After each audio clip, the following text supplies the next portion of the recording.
Hello everyone. In our early two chapters, we had studied about the different types of ages, the early people wandering and settling their life.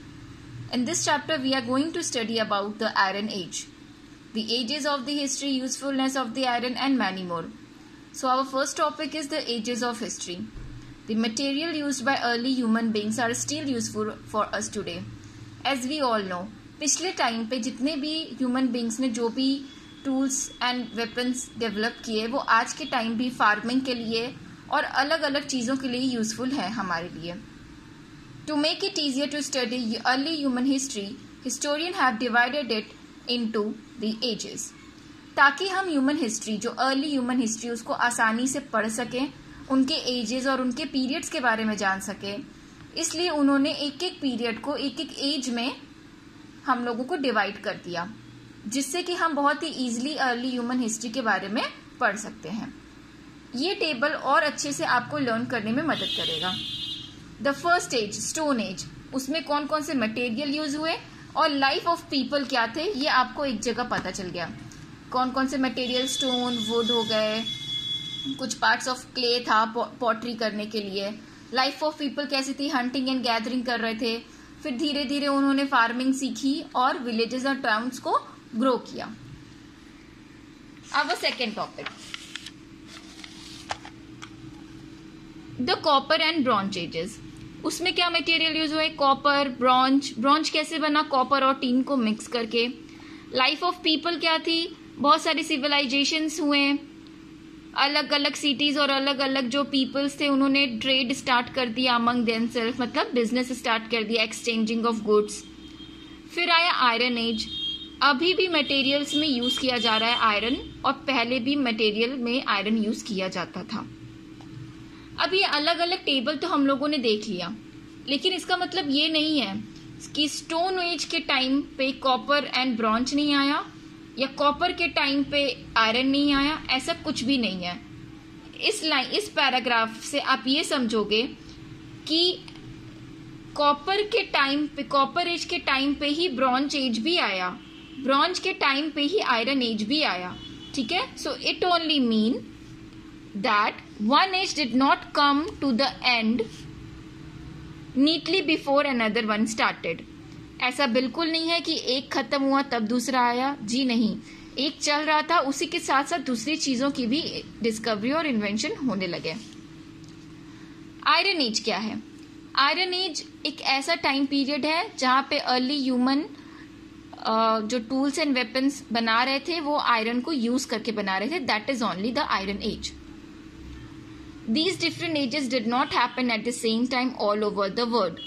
ये सारे edges एक ही साथ, एक ही जगह पे, सभी जगह पे एक साथ नहीं हो रहे थे. ऐसा नहीं है कि एक बार आपको कहीं पे इजिप्ट में हुआ, फिर उसके बाद कुछ सालों बाद चाइना में हुआ, कुछ सालों बाद इंडिया में हुआ. ऐसा नहीं है. अगर इजिप्ट में हो रहा था तो उसके कुछ टाइम बाद उसी दौरान चाइना में भी स्टार्ट हो चुका था. मतलब इजिप्ट और चाइना दोनों जगह चल रहा है. चाइना, इंडिया, इजिप्ट तीनों जगह चल रहा है. तो ये इसका मतलब ये बिल्कुल भी नहीं है कि एक जगह हुआ, फिर दूसरी जगह हुआ, फिर तीसरी जगह हुआ तो पहला, दूसरा, तीसरा खत्म हो गया. ऐसा बिल्कुल भी नहीं है. For example, people in Egypt were making bronze article 4500 year ago. जैसे इजिप्ट के जो पीपल थे वो ब्रॉन्ज का आर्टिकल्स, मतलब जितने भी ज्वेलरीज एंड पॉट्स हो गए, ये सारी चीजें 4500 ईयर अगो बनाना स्टार्ट कर दी है. वेयर एज जहां तक चाइना ने भी ये 3500 साल पहले करना शुरू कर दिया था उसी दौरान. Historians think that earliest widespread of iron started. Now this one is important. Iron कब स्टार्ट हुआ? About 3200 years ago. 3200 year ago start हुआ. Around 1200 BCE in West Asia. West Asia में 3200 year ago स्टार्ट हो गया. ये waste Asia अब क्या, किस नाम से जाना जाता है? टर्की के नाम से. Okay. For a long time only these people knew how to use iron. बहुत ही लंबे समय तक सिर्फ इन्हीं लोगों को पता था कि आयरन का यूज कहाँ और कैसे करना है. सभी को नहीं पता था। जिन्होंने डिस्कवरी की वो लंबे समय तक अपने तक ही रखे और उसको यूज किया। But this knowledge gradually spread to other parts of the world. धीरे धीरे other part of the world को भी पता चलने लगा, लेकिन बहुत लंबे समय तक इसे सिर्फ कुछ ही लोग यूज करते थे। Now, usefulness of iron. Iron was extremely useful metal for human being, as we all know. You will understand this if you look at the difference between bronze and iron. Iron is much harder metal than copper. Copper और bronze से बहुत hard metal था, जिससे tools और weapons बहुत ही strong बनते थे.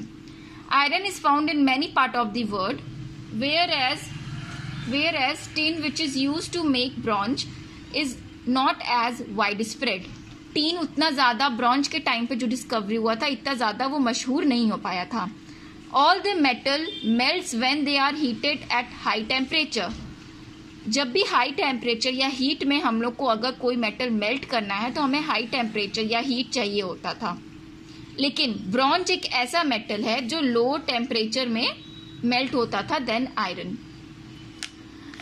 अब आयरन का टूल्स एंड वेपन्स कैसे बनता था? क्योंकि आयरन को बहुत ज्यादा हीट चाहिए होता था, बहुत ही इनफ उनको हीट चाहिए होता था, तो वो क्या करते थे, पहले आयरन को गर्म करके उसको सॉफ्ट कर लेते थे, क्योंकि वो पिघल नहीं सकता था बहुत इजीली उस टाइम पे। So it was heated and when it was soft, और जब वो गर्म पाके एकदम सॉफ्ट हो जाता था iron, it was beaten into tools and weapons. तब उसे ठोक के, उसे अच्छे से बीट करके उसको टूल्स वेपन्स का शेप दे देते थे, और इससे जो वेपन्स और टूल्स है वो बहुत स्ट्रांग होते थे। Several iron artefact from human history have been found. Human history में बहुत सारे आयरन हिस्ट्री पाए गए थे। They show that people learn about various object, जैसे टूल्स, वेपन्स, इस तरीके से। Now our last topic is कुछ आर्टिफैक्ट, कुछ आयरन के कुछ ऐसे औजार जो कि यूज किए गए थे in farming. First is axes and ploughshares. ये यूज हुए थे टू डिग द फील्ड मतलब जो जमीन है उसको डिग करने के लिए, उसको खोदने के लिए ये दोनों मेटल यूज, आयरन का टूल यूज हुआ। And sickles use to harvest crops को हार्वेस्ट करने के लिए यूज हुआ। और भी बहुत सारे हैं, nail, sword, spears, arrowheads and pots. आपको ये सारी चीजें आपकी बुक में मिलेंगी। Just go through it and discuss among yourself only. Try to complete your exercises. We'll meet soon in another class. Thank you and have a nice day.